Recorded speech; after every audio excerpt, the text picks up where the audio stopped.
नमस्कार ओडिया अस्मितार आजिर पॉडकास्ट के स्वागत करछे मुई सुब्रत।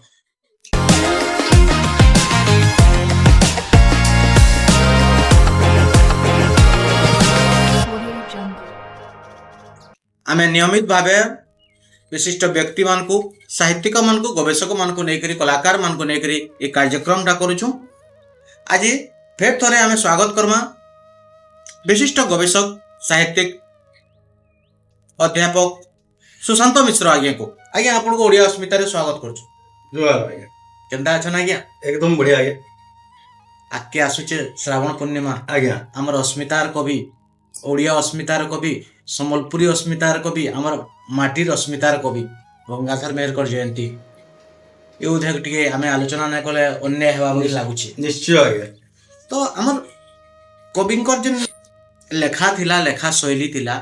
से सम्बलपुरी भाषा रे भी लिखिछन ओडिया भाषा रे भी लिखिछन। तो गंगाधर साहित्य रे सामाजिक प्रासंगिकता ऊपर आमे आलोचना करमा। निश्चय आज्ञा। तो प्रश्न रहबा आज्ञा गंगाधर मेहरकर जीवनी और तर साहित्य भितर केनता तालमेल अछि? देखुन आज्ञा आसीचे श्रावण आज्ञा बोधे श्रावण आसी गले जह जह मने पड़छन गंगाधर निश्चित भाव कारण से गंगाधर गंगा के बहिचन आज्ञा जे काव्य कवितार गंगा के बहिचन निश्चित भाव जेन अमृत और अमरत पर असरंती झरण अच्छे से गंगाधर। आज्ञा गंगाधर का जीवनी कथा जदि आमे जेते बेले आलोचना करमा आज्ञा आज्ञा निश्चित भाव गंगाधर जीवनी रे गुटी कथा मुई कहमी आज्ञा जे से तांकर जन झड़ झंझा तांकर संघर्षपूर्ण जीवन भितरे आज्ञा तला थाइकरी जदि के ऊपर के देखि पारसी आज्ञा माटी रही करी जे विस्फोट मधुमय बोली देखि पारसी विश्व देखो मधुमय विस्फोट देखो मधुमय रे जीवन आज्ञा इटा बहुत बड़ जिनिस है। आज्ञा गोटे कथा आपण देखिथिबे जेते बेले आमे माने हमर गां रे थिमा आमे कहमा बोर गां पड़े आज्ञा आमे जेते बेले ओडिसा के पलैमा सेतकी बेल के कहमा अरे मोर ओडिसा महान है। हमें भारत के जेते बेल के पलैमा कहमा आई लव इंडिया किंतु गां रे थीकरी जदि इंडिया के हमें देखि पालना गां रे थीकरी विश्व के देखि पालना ई सिद्धांत मनुष्य लागि बहुत बड़ सिद्धांत है जेनटा थिला गंगाधर साहित्य रे आज्ञा और सेति लागि मैं कहबा लागि जिमी आज्ञा जे गंगाधर साहित्य गुटे साहित्य जेनो कि आचरण और उच्चारण भितरे आज्ञा चिंता और चेतना भितरे आज्ञा जदि केनो तालमेल अछि सेटा आया गंगाधर साहित्य रे अछि कारण जीवन व्यापी संघर्ष आज्ञा और संघर्ष भितरे भी तांको पृथ्वी विषमय दिसबार कथा किंतु मधुमय दिसिछि से जदि सुखे दिते पृथ्वी मधुमय दिसिछि ता किछि कथा नै आज्ञा किंतु ये जेन चिंताधाराटा आज्ञा इटा से दृष्टिरु आमे कहमा जे गंगाधर गोटे साधारण कवि नुहे से लगी तो कहे गंगाधर को ऋषि कवि बोलिक कारण तांकर भितरे जेन ऋषि प्रतिम लक्षण थिला ऋषि प्रतिम गुण थिला इटा ही गंगाधर जीवनी और साहित्य भितर महानता है। आज्ञा ताकर जीवन शैलीटा केनता थिला आपन पर जानबार रे? नहीं तांकर जीवन शैली देखुन आमे तो जानी जो से आरंभरो माने ताकर पारिवारिक माने संकट थिला आज्ञा यह तो कम टाइम भितरे माने आलोचना अवसर नानो आज्ञा पारिवारिक संकट थिला आज्ञा तापरे सामाजिक स्तर रे भी से अनेक समय रे भाषण देइछन आज्ञा तापरे तत्कालीन माने व्यवस्था भी से चक्षुशूल लेइछन ता माने आज्ञा नाना प्रकार समस्या संघर्ष कर जन्मटा से बरपाली रही जन्म बरपाली रे सम्बलपुर जिल्ला थिला। हां से समय रे संबलपुर जिल्ला थिला आ पदमपुर रे काना करदिले से? आया देखुन से जन्म होला परे आज्ञा से तांकर कर्ममय जीवन से जुडिशियल मोहरीर थिले पछे आज्ञा तांकर कर्ममय जीवन बीजेपुर रे अतिबाहित हेजे आज्ञा आपण पदमपुर रे अतिबाहित हेजे आज्ञा संबलपुर रे अतिबाहित हेजे और पदमपुर कथा जदि आपण पचरुछन बोले तांकर जीवन सबुठारु अनुकूल वातावरण केन पाइछन बेले से पदमपुर रे पाइछन तो हमर भी ओहो भाग्य है जे आमे सेन निहाती जन्म भावे होइछे आज्ञा। सेन कर्मभूमि है। निहाती भावे देखुन गुटे कथा आज्ञा ए गुटे कवि गुटे के आज्ञा राजाटे आज्ञा राज्यटे देवार के गांटे देवार सहज कथा नै छै आज्ञा गुटे निश्चित। कवि गुटे के निश्चित और जदि केन माने जमीदार बा केन राजा त माने गंगाधर को जदि गुटे तांकर गां देइथिला बेले सेटा होछि टेणा पदर आपनकर पदमपुर दावले निश्चित और पाइमाल रो पठारी भी माने कविवरपुर बोली जहां भी तांकर नारे नाम देइछि निश्चित निश्चित भावे गुटे तो आज्ञा यहाँ आ गोटे प्रश्न के आसमा ओडिशार कवि साहित्यिक मानकर ठामे गंगाधर मेहर उनकर साहित्य सृजन न्यारा आज्ञा। और अलगा आज्ञा। आय बोलसन आज्ञा हेंदा काना अछि तांकर साहित्य रे? अछि आज्ञा पहला कथा तो म कहमी जे हमर सौभाग्य आज्ञा हमर ई माटी लागि सौभाग्य आज्ञा जे धारावाहिक भावे ମୁଇଁ ଟିକେ ସ୍ୱାର୍ଥପର ହେଇଯାଉଛେ ଯେହେତୁ ବରଗଡ଼ରେ ମୋର ଜନ୍ମ ନିଶ୍ଚିତ ଭାବେ। ବରଗଡ଼ର କଥା କହୁଛେ ଆଜ୍ଞା ଯେ ବରଗଡ଼ ମାଟିରେ ଦେଖୁନ ଆମେ ଗଙ୍ଗାଧରଙ୍କୁ ପାଇଲୁ ଆଜ୍ଞା ଯେ ଗଙ୍ଗାଧର ଯେତେବେଳେ ତାଙ୍କର କଲମ ଚାଲନାଟା ବନ୍ଦ ହେଲା ଆଜ୍ଞା ତାରପରେ ପରେ ଏଇ ମାଟି ଖଗେଶ୍ୱରକୁ ପାଇଲା ଆଜ୍ଞା ଖଗେଶ୍ୱରଙ୍କର ଯେତେବେଳେ ତାଙ୍କର କଲମ ଚାଲନା ବନ୍ଦ ହେଲା ବା ତାଙ୍କର ପରଲୋକ ହେଲା ଆମେ ହଲଧରଙ୍କୁ ଯେ ପାଇଲା ତିନିଥିରେ ର ଅଛି ଆଜ୍ଞା ଆଜ୍ଞା ଆଜ୍ଞା ଆଉ ଆମର ନାଟ୍ୟକାର କେଶରଞ୍ଜନ ପ୍ରଧାନଙ୍କର କଥା କି ଟିକେ ଯଦି ଯୋଡ଼ମା ବେଲେ ହୁଁ। ଗୋଟେ ତ୍ରିଭୁଜରେ ମାନେ ଅଛନ୍ ନା ନିହାତି ଭାବେ ଆଜ୍ଞା ନିହାତି ଭାବେ ଜଣେ ସରସରାରେ ଜନ୍ମ ହେଇଛନ୍ ଜଣେ ସରସରାରେ ଜଣେ ବରପାଲିରେ ଜଣେ ଘେଁସ ଘେଁସରେ ଜନ୍ମ ହେଇଛନ୍ ତ ଏଇଟା ଆମର ଲାଗି ସୌଭାଗ୍ୟ ତ ଆଜ୍ଞା। ଯେତେବେଳେ ଗଙ୍ଗାଧରଙ୍କର ଆପଣ କହୁଛନ୍ ଅନ୍ୟାନ୍ୟ କବି ସାହିତ୍ୟିକ ବା ତାଙ୍କର ସାହିତ୍ୟିକ ପୃଷ୍ଠଭୂମିର କଥା ଆଜ୍ଞା ଗଙ୍ଗାଧର ଯେତେବେଳେ ଜନ୍ମ ହେଲେ ଆଜ୍ଞା ସେ ସମୟରେ ଦେଖୁନ୍ ଗୋଟେ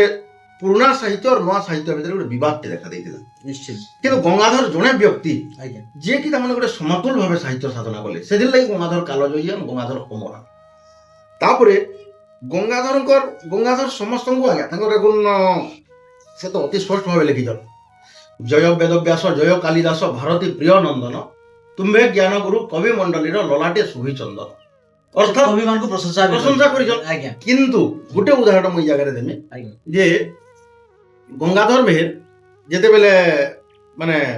କି ଆମର ଲେଖିଲେ କାଣା କି ଉପେନ୍ଦ୍ର ଭଞ୍ଜ ଆଜ୍ଞା ଉପେନ୍ଦ୍ର ଭଞ୍ଜ ତାଙ୍କର ବୈଦେହୀଶ ବିଳାସରେ ଲେଖିଲେ ଆଜ୍ଞା ସେ ବୈଦେହୀଶ ବିଳାସ କି ରାମଚରିତ୍ର କଥା ଲେଖି ଆଣିଲେ ଆଜ୍ଞା ଶେଷକେ ଯେତେବେଳେ ପହଞ୍ଚିଲେ ଆପଣ ମାନେ ଦେଖିଥିବେ ପୁରାଣ ଗୋଟେ ଯେତେବେଳେ ଗାଇଛୁ ଆମେ ନାଇଁ ଏଇଟାକେ ନେ ସାରମୁ ଶେଷଟା ତାମାନେ କେନ୍ସି ଉପସଂହାର କି କେନ୍ସି ମୃତ୍ୟୁ ପରଲୋକ ଏନ୍ତାଟାକେ ନେ ଆଣୁ ନା ବୋଲିକରି ଗୋଟେ ଲୋକ କଥା ଗୀତ ଅଛି ପାଠରେ ହଁ, ରହିଛି। ଆଜ୍ଞା ଆଚ୍ଛା ସେନ ବାଲ୍ମୀକି ଆଶ୍ରମରେ ଜାନକୀ ରହିବା ଆଜ୍ଞା ବଧ ଲବଣର ଲବ କୁଶ ଜନ୍ମ ହେବା ଆଜ୍ଞା ବିଭଙ୍ଗ ରସ ବୋଲିଣ ନ ବନିଲି ଏତେ ବୁଧେ କହିଛନ୍ତି ଏହା ଦୋଷ ଛାନ୍ଦ ଗୀତେ ଉପେନ୍ଦ୍ର ଭଞ୍ଜ ବୋଇଲେ ଆଜ୍ଞା ବାଲ୍ମୀକି ଆଶ୍ରମରେ ଜାନକୀ ରହିବାରଟା ଅର୍ଥାৎ ସେ ଜାନକୀ ଯେତେବେଳେ ନିର୍ଯାତନା ଦିଆହେଲା ଉତ୍ତର ଭାଗଟା ରାମାୟଣ ନିଶ୍ଚିତ ଭାବେ ଆଜ୍ଞା ଇଟା ତାମାନେ ଭଲ ଜିନିଷ ନୁହେଁ ଏଇଟା ମୁଁ ବର୍ଣ୍ଣନା ନାଇଁ করে କାହିଁଲେ ପଣ୍ଡିତ ମାନେ ମନା କରିଛନ୍ତି ଯେ କେତେବେଳେ ତମେ ଶେଷ କେ ଦୁଃଖାତ୍ମକ ଅଧ୍ୟାୟକେ ଉପସଂହାର କେ ନାହିଁ କିନ୍ତୁ ଥିଲା ଜିନିସଟା ହଁ ନାଇଁ ଘଟିଛି ନାଇଁ ହଁ ଘଟିছে ଘଟିଛି କିନ୍ତୁ ଉପେନ୍ଦ୍ର ଭଞ୍ଜ ତାହାକେ ମନା କଲେ ଦେଖୁন କେଡ଼େ বড় কবি ଆଜ୍ଞା যে উপেন্দ্র ভঞ্জଙ୍କୁ গঙ্গাধর প্রশংসা କରୁଛନ୍ ଆଜ୍ଞା গঙ্গাধর কানা লেখিলে দেখুন ବାଲ୍ମୀକି ଆଶ୍ରମକୁ ଧାଇଁ ଅଛି ମନ କରିବାକୁ ନିର୍ବାସିତା ସୀତାଙ୍କ ଦର୍ଶନ କେଡ଼େ ଚମତ୍କାର କଥା ନିଶ୍ଚିତ ଭାବେ যে বাল্মীকি আশ্রমকে মোর মনটা ধাইছে হ্যাঁ। আর নির্বাসিতা সীতাকে মুখে দর্শন করলো আজ্ঞা অর্থাৎ যেনটা পূর্বসূরি মানে মনা করিছন আজ্ঞা যে কেতে মানে সন্তর্পণ কেতে মানে সুন্দর ভাবে তাଙ୍କୁ সম্মান দেবার সঙ্গে সঙ্গে সে তথ্যকে আমার আগে সেই কথাবস্তুকে থুইছন ଆଜ୍ଞା ଆର ଗୋଟେ କଥା ନାରୀ ଚରିତ୍ର ଚିତ୍ରଣ ଦିକେ ଗଙ୍ଗାଧର ସାହିତ୍ୟ ମାହିର মাহিরে আজ্ঞা নিশ্চয় আজ্ঞা ତ ତାଙ୍କର ସାହିତ୍ୟରେ ଇ ଦିକେ କେନ୍ତା ଅଛି ବୋଲି ଆପଣ ଭାବସନ୍ দেখুন গোটে কথা কহমি আপনার গোটে উদাহরণটি আপনার দেমি দর্শক বন্ধু মানুষ দেমি যেতবে গোটে গছ গোটে অছে ଆଜ୍ଞା গছে যেতবে আজ্ঞা আপনার দেখিবে কিছু ফুল যদি ফুটুথিবা ଆଜ୍ଞା আর কিছু যদি কহড় থিবা ଆଜ୍ଞା কিছু ফুলি ফুটি করে তলে পড়িথিবা ଆଜ୍ଞା তাহলে আমি তাকে কহমা যে এটা গোটে ভর্তি প্রতি গছটি সুন্দর লাগা ଆଜ୍ଞା গঙ্গাধর সাহিত্যরে ଆଜ୍ଞା গঙ্গাধর যেন জিনিসকে দেখুন নারী সাহিত্যর আপনার যেহেতু পচরুছন ଆଜ୍ଞା সে তাঙ্কর পহলা গোটে কাব্য লেখিলে যেটা কি শকুন্তলাঙ্কু নেই লেখিলে ଆଜ୍ଞା ଆଜ୍ଞା প্রণয় বল্লরী লেখিলে ଆଜ୍ଞା প্রণয় বল্লরীরে সে কানা কলে প্রণয় বল্লরী আজ্ঞা শকুন্তলাঙ্কর কথা চিত্রণ কলে ଆଜ୍ଞା শকুন্তলা কিয়া ନାଇଁ ଶକୁନ୍ତଳା ଗୋଟେ ବିବାହ ଯୋଗ୍ୟା କନ୍ୟା ଗୋଟେ ଅବିବାହିତ କନ୍ୟା ନିଶ୍ଚିତ ଯିଏକି ମାନେ କର୍ମମୁନିଙ୍କର ଆଶ୍ରମ ରହୁଛନ୍ ଆଜ୍ଞା ଆଉ ସେ ଭଲ ପାଇଛନ୍ କାହାକେ ଦୁଷ୍ମନ୍ତକେ ଭଲ ପାଇଛନ୍ ହଁ ତ ଏ କଥା ବସ୍ତୁକେ ଆଜ୍ଞା ଅବିବାହିତ ଝିଅଟେ ହୁଁ ହୁଁ ସିଏ କେନ୍ତା ତାମାନେ ଦୁଷ୍ମନ୍ତକୁ ଭଲ ପାଇଛେ ଅର୍ଥାତ୍ ଗୋଟେ ପ୍ରେମକେ କେତେ ସୁନ୍ଦର ଭାବେ ଚିତ୍ରଣ କରିଛନ୍ ତାର ଭିତରେ କେନ୍ତା ଶାଳୀନତା ରହିବାର କଥା କେନ୍ତା ମାନେ ସେ ବିଭିନ୍ନ ଜିନିଷ ପ୍ରତି ସତର୍କ ସଂସ୍କାର ରହିବାର କଥା ସେ ଜିନିଷଟା ଗଙ୍ଗାଧର ଅତି ଚମତ୍କାର ଭାବେ ଦେଖିଛନ୍ ଆଜ୍ଞା ଗୋଟେ କଥା ଆପଣମାନଙ୍କୁ এই জায়গায় কহমি ଆଜ୍ଞା যে কালিদাস লেখলে আজ্ঞা অভিজ্ঞান শকুন্তল কালিদাস কাଣା লেখলে দেখুন সেই জায়গায় ଆଜ୍ଞା যে যেতেবেলে কর্মমুনি তপস্যা করে যাইছন ଆଜ୍ଞା আর সে ফিরিছন ଆଜ୍ଞା আর তাঙ্কর যোগ বলে জানি যাইছন যে তাঙ্কর যে আশ্রমর পালিত কন্যা তাঙ্কর ঝিওটা ଆଜ୍ଞା ইয়ে কাଣା করেছে শকুন্তলাকে ভাল পাইছে ଆଜ୍ଞା এটা ই কথাকে লেখলে কালিদাস যে বর্ষে সুশিষ্য পরিধত্তেব বিদ্যা শোচনীয় সসিংহ বৃত্তা এটার অর্থ হেলা ଆଜ୍ଞା যে বৎস তোতে গোটে উপযুক্ত পাত্র দেখিকরি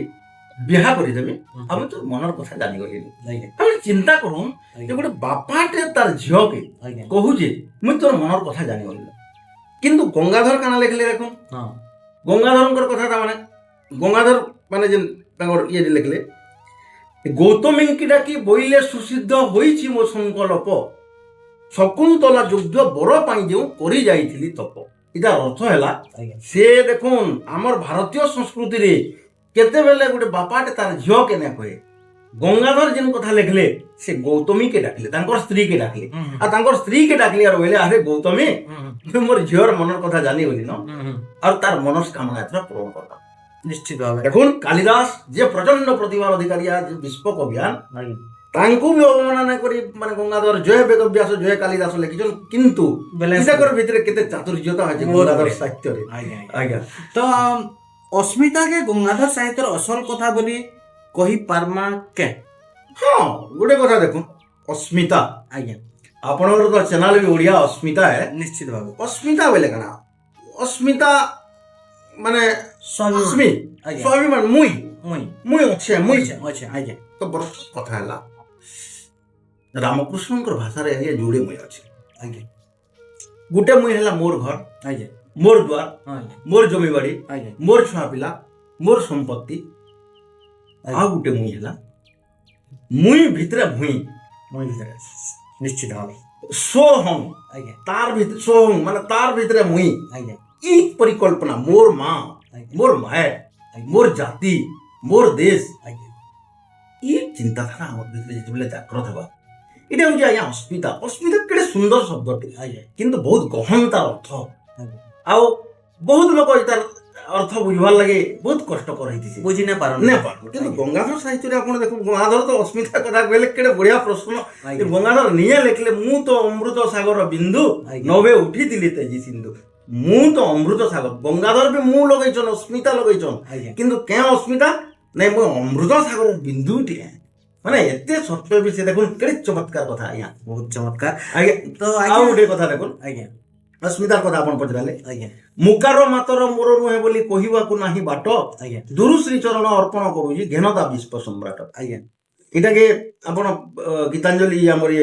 রবীন্দ্রনাথ টেগোর লেখলে আমার মাথা নত করে দাও হে তোমারই চরণ ধুলার তলে মানে দেখুন মানে যেন কথাটা বিশ্বকবি রবীন্দ্রনাথ কৌছন সেই মানে সমতুল্য কথা গঙ্গাধর বীর পরিকল্পনা ভিতরে তাঙ্কর চিন্তা চেতনা ভিতরে আসিপাইছে আজ্ঞা।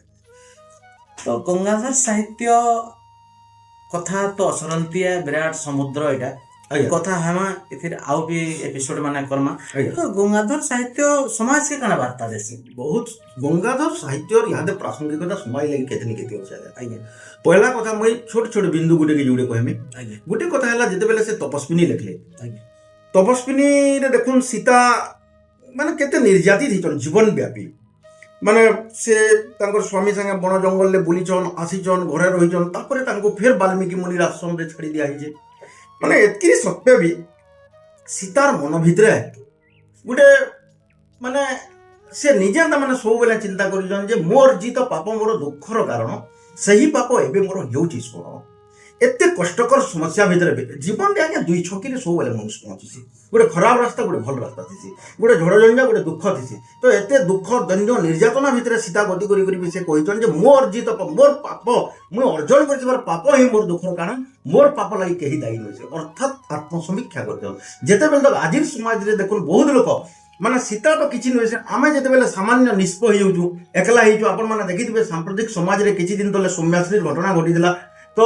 ଯେତେବେଳେ ଆମର ଭିତରେ ଗୋଟେ ସଭେ ଥାଇ କରିବେ আমার সাথে সমাজ আছে সমস্ত অছেন কিন্তু আমি একলা হইছু আমি ভাঙি পড়ছু আমি সুইসাইডাল আটেম্প্ট নউছু তো আপন চরিত্র দেখো গোটে প্রাসঙ্গিকতা আছে কি না। দুই নম্বর কথা আপনার কহমি তাঙ্কর আউ গোটে মানে কবিতাটি ছোট্টে কবিতা গঙ্গাধর লেখিলে নর ও ময়ূর নর ময়ূরের কানা লেখিলে যে গোটে হাতির পিঠিরে রাজাটে বসিকি আসুছে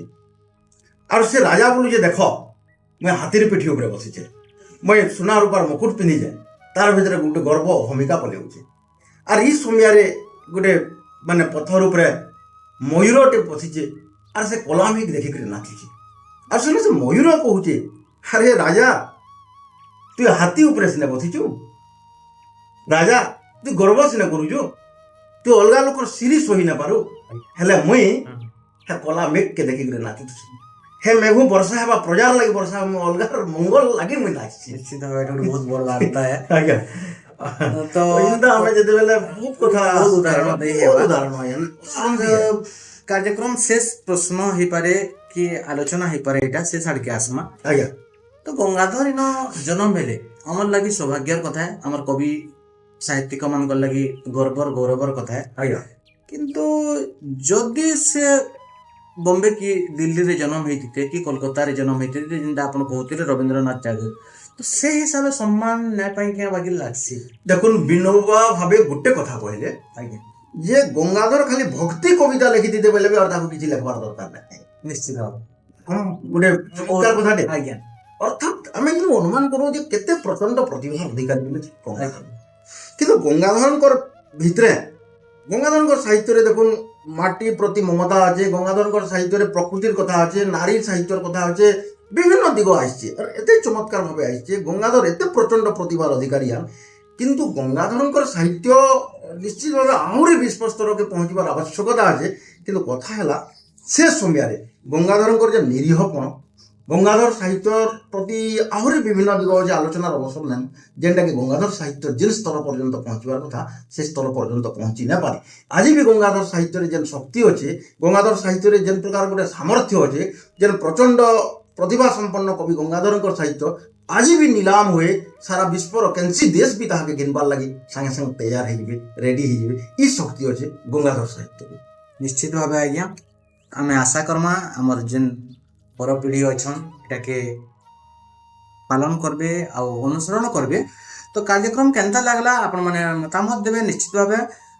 ଆଉ ଆଜି କାର୍ଯ୍ୟକ୍ରମকে ইন রকমা যদি କାର୍ଯ୍ୟକ୍ରମ ଭଲ লাগলা ନିଶ୍ଚିତ ଭାବେ ସେୟାର করবে, ফলো করবে আর সবস্ক্রাইব করবে। ধন্যবাদ। জোহার, নমস্কার। নমস্কার।